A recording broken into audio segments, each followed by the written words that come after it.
जय हिंद, वंदे मातरम, राम राम सभी प्यारे विद्यार्थियों को। आशा और उम्मीद करता हूँ आप सभी बहुत ही मस्त और ज़बरदस्त होंगे।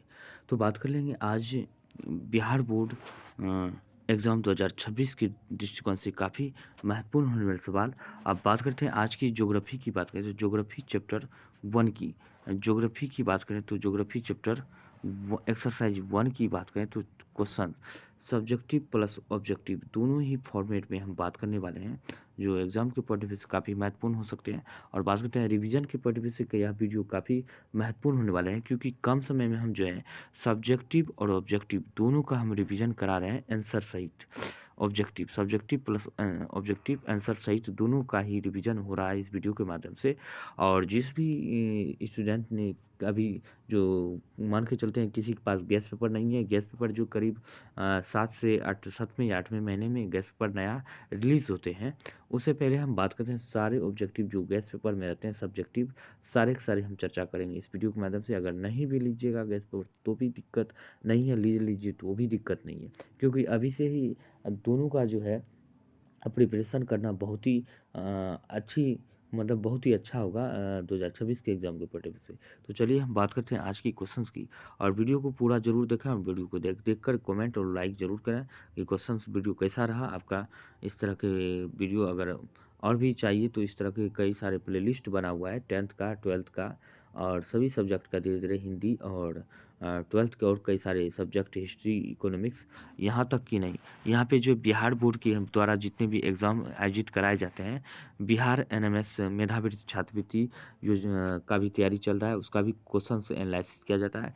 मैट्रिक का भी 10th का भी क्वेश्चन जो है एनालिसिस किया जाता है, उसका भी जो आपका प्लेलिस्ट है यहाँ पे वीडियो के नीचे चैनल के अंदर पड़ा हुआ है। 12वीं का भी जो तैयारी किया जाता है वहाँ पे भी आपको अलग-अलग प्रकार के आर्ट्स के जो है कई सारे सब्जेक्ट का जो है एनालिसिस आपको मिलेगा।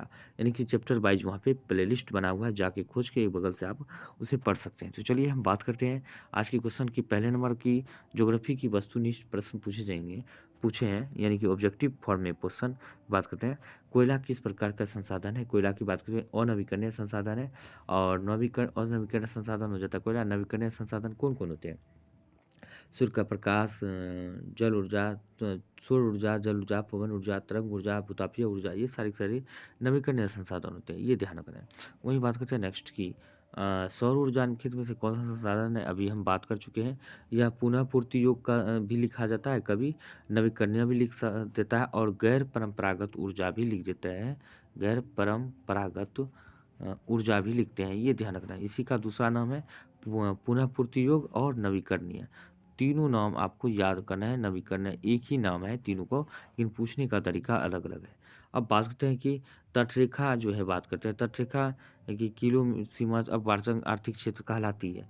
तो बात करें तो यह 200 किलोमीटर 200 नॉटिकल मील जो है क्षेत्र सीमा जो है अपवार्जक आर्थिक क्षेत्र कहलाता है, ये याद रखना है। अब बात कर लेते हैं यहाँ पे संसाधन, डाकू की अर्थव्यवस्था का संबंध है। डाकू अर्थव्यवस्था की बात करें तो यह संसाधन की विध्वंस से याद रखना है। अब बात करें समुद्री क्षेत्र में राजनीतिक सीमा से कितने किलोमीटर दूरी तक क्षेत्र राष्ट्रीय संपदा में निहित होता है? तो यह जो है 19.2 किलोमीटर दूरी तक राष्ट्रीय संपदा में निहित होता है।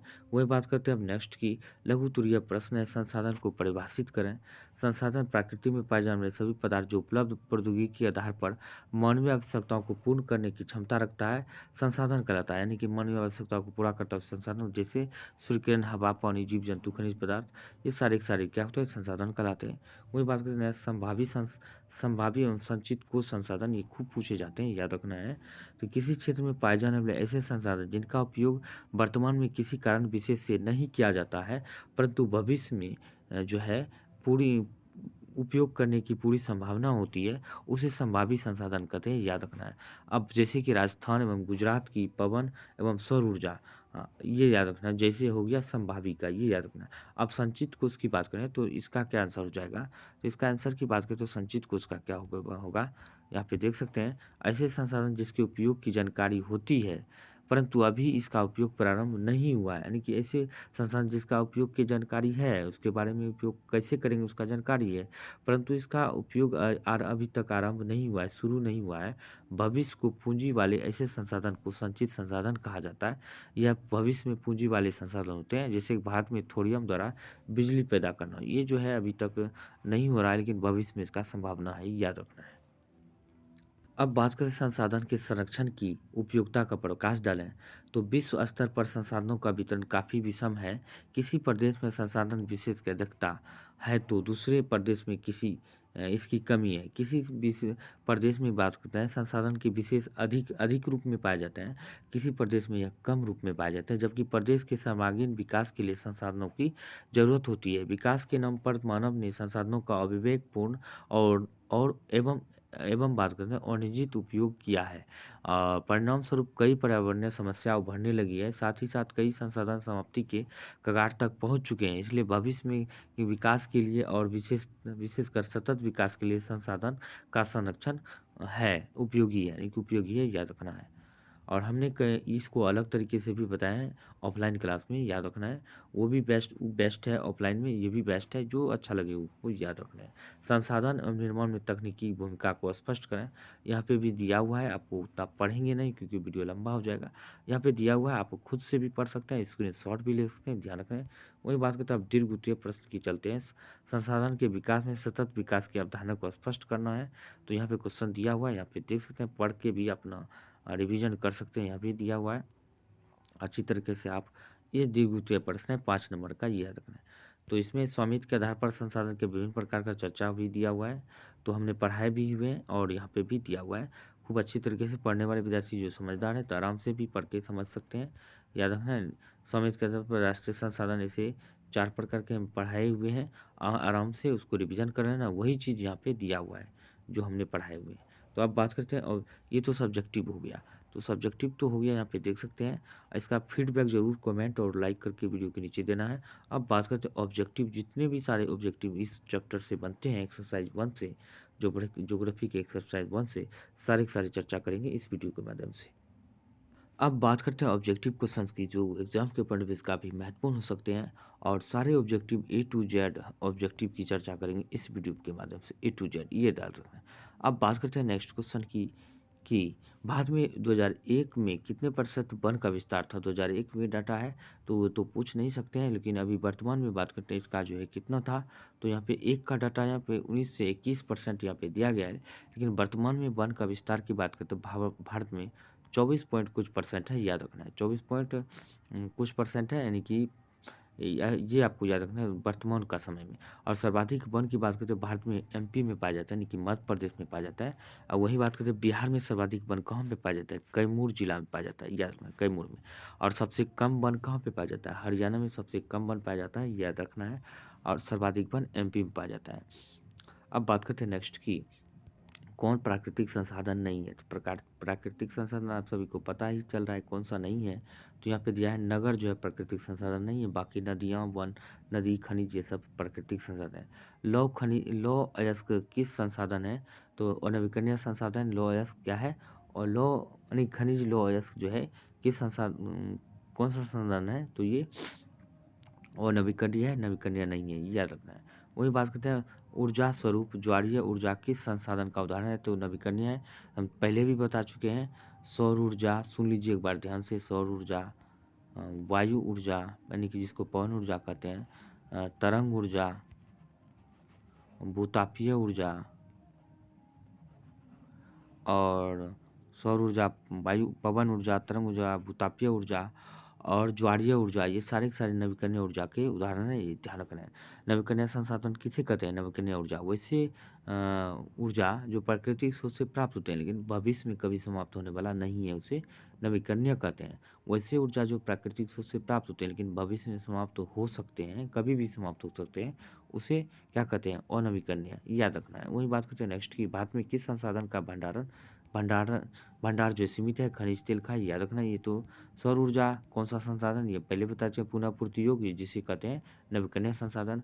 पंजाब में भूमि ह्रास होने का कारण क्या है, तो अधिक सिंचाई के कारण होते हैं पंजाब में भूमि ह्रास।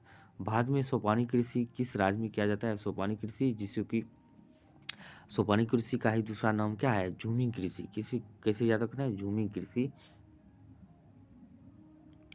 झूमिंग कृषि कहते हैं। सोपानी कृषि का दूसरा नाम है झूमिंग कृषि, याद रखना है। क्योंकि यह जो है पहाड़ी ढलान पर ही किया जाता है, और पहाड़ी ढलान जैसे उत्तराखंड हुआ, नागालैंड हुआ, अरुणाचल प्रदेश हुआ, ये सारे के सारे राज्यों में झूमिंग कृषि किया जाता है आदिवासी जनजातियों द्वारा। मूलतः भारत में काली मृदा अन्य नाम क्या है?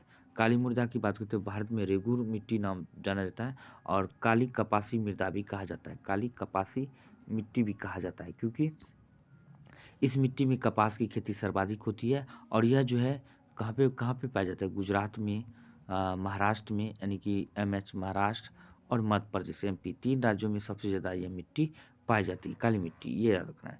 वहीं बात करते हैं अधिक जल की उपलब्धता के कारण पृथ्वी को क्या कहते हैं? नीला ग्रह कहते हैं, ये याद रखना है। बिहार में कितने प्रतिशत क्षेत्र पर वन फैला हुआ है? 7 पॉइंट कुछ परसेंट पर फैला हुआ है, यानी कि 7 दिया हुआ है। यानी कि इस कितने प्रतिशत वन का फैलाव? प्रतिशत में पूछे तो 25, यानी कि पूछे तो कितने क्षेत्र पर बिहार में वन है, कितने क्षेत्रफल पर, तो 7 पॉइंट कुछ परसेंट पर है, और प्रतिशत में पूछे तो वन है 25%, याद रखना। अभी तो पुराना डाटा है, तो अभी तो बढ़ गया है।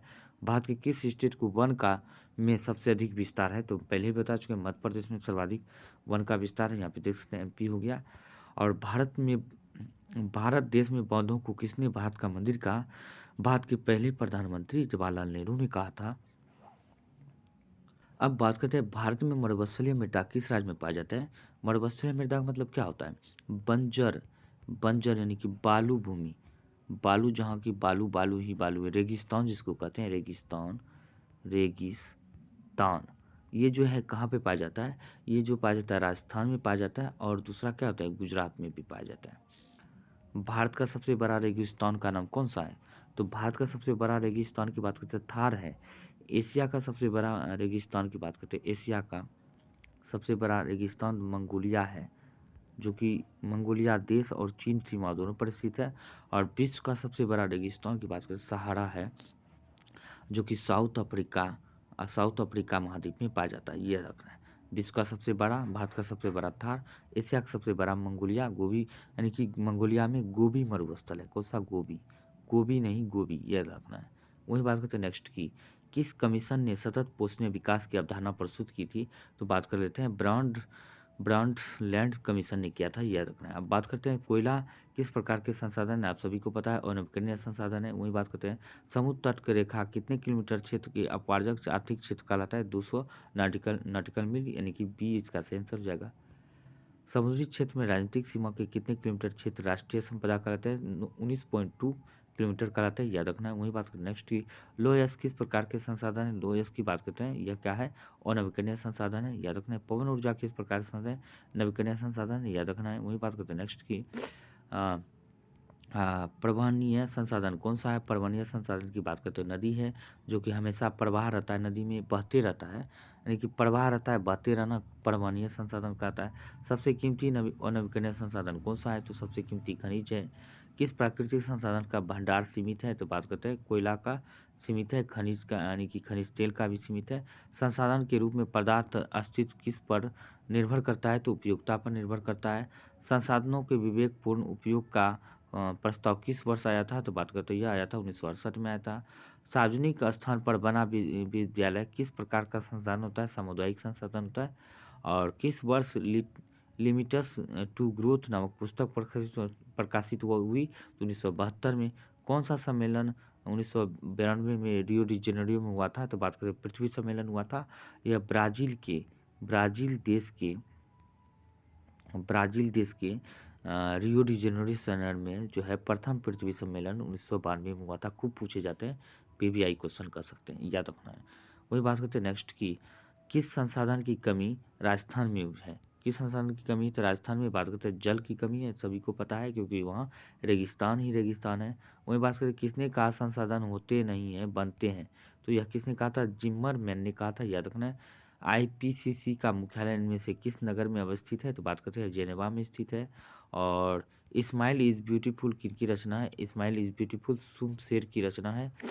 अब वही बात करते हैं क्योटो सम्मेलन कब हुआ था? क्योटो सम्मेलन की बात करें 1997 में हुआ था, जापान में हुआ था।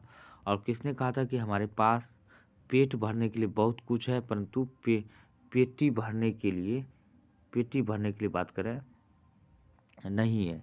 तो यह किसने कहा था? पेटी भरने के लिए नहीं, महात्मा गांधी ने कहा था, याद रखना है। वही बात करते हैं नेक्स्ट की पर्यावरण संरक्षण हेतु पहला शिखर सम्मेलन कहाँ हुआ था? तो बात करते हैं यह कहाँ पे हुआ था?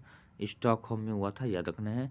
वही बात करते हैं नेक्स्ट की किसका कथन है कि संसाधन होते नहीं बनते हैं? तो यह जिम्मरमैन ने कहा था, याद रखना है। वही बात करते हैं लो यस किस प्रकार के संसाधन है? तो ये बात करते हो नवीकरणीय है। और 1992 में रियो डी जेनेरियो सम्मेलन कहाँ हुआ था? तो बात करते हैं ब्राज़ील यानी कि पृथ्वी सम्मेलन हुआ था ब्राज़ील के रियो डी जेनेरियो में। पर्यावरण संरक्षण हेतु प्रथम विश्व शिखर सम्मेलन कहाँ हुआ था? तो बात है स्टॉकहोम में हुआ था। और पंजाब में भूमि विनिर्मीकरण की के मुख्य कारण है तो अधिक क्या करें, अधिक गहन खेती है, अधिक सिंचाई है, याद रखना है। तो बात करते हैं, तो आज के लिए इतना ही है। 40 क्वेश्चन का जो एनालिसिस है। तो आपको कमेंट करके बताना आज का वीडियो कैसा लगा, ज़रूर कमेंट करके बताएं। वीडियो को लाइक करें। इस तरह के वीडियो जो है मिलते रहेंगे, तो बने रहें।